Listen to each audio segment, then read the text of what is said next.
আসসালামু আলাইকুম। আজকে আমি কচু রান্না করব। তো এখানে ডাল নিয়েছি, খেসারির ডাল। ডালগুলো সুন্দর করে ধুয়ে ভিজে রেখেছিলাম। তো এই তো সর্বপ্রথমে এখানে ডাল দিয়ে দিচ্ছি।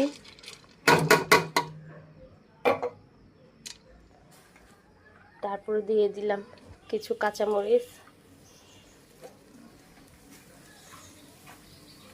তারপর এখানে কিছুটা পেঁয়াজ দিয়ে দিলাম,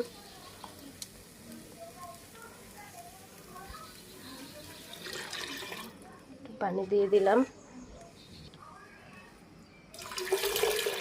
আরও কিছু পানি দিয়ে দিলাম কারণ ডালটা তো সেদ্ধ হওয়া লাগবে। এখানে তেল দিয়ে দিলাম পরিমাণ মতো। কচুটা রান্না হলে আমি আবার তেল দাগা দিব, ওই জন্য একটু কমই দিলাম তেলটা। তারপরে এই তো লবণ দিয়ে দিলাম, পরবর্তীতে লবণ লাগলে আবার দিব। এখন আমি আমার আন্দাজ মতো একটু দিয়েছি। এখন দিয়ে দেব হলুদের গুঁড়া,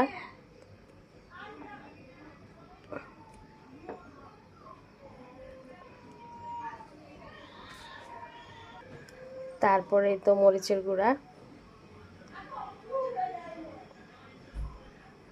যেহেতু কচু রান্না করব, একটু ঝাল না হলে ভালো লাগবে না।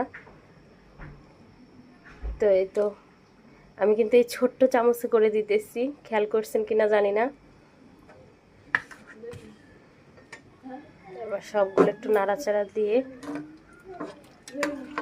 ও যে চিংড়ি মাছটা দিব, চিংড়ি মাছটা তো দিতে ভুলে গেছি। এই তো চিংড়ি মাছগুলো ধুয়ে রেখেছিলাম আমি। চিংড়ি মাছগুলো এখন দিয়ে দিলাম।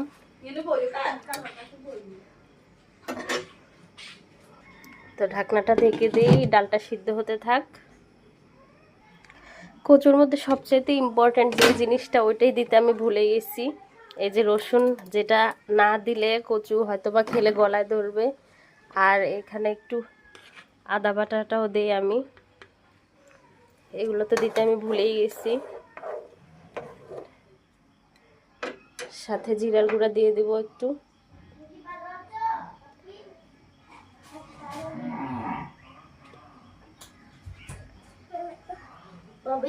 এই তো জিরার গুঁড়াও দিয়ে দিলাম।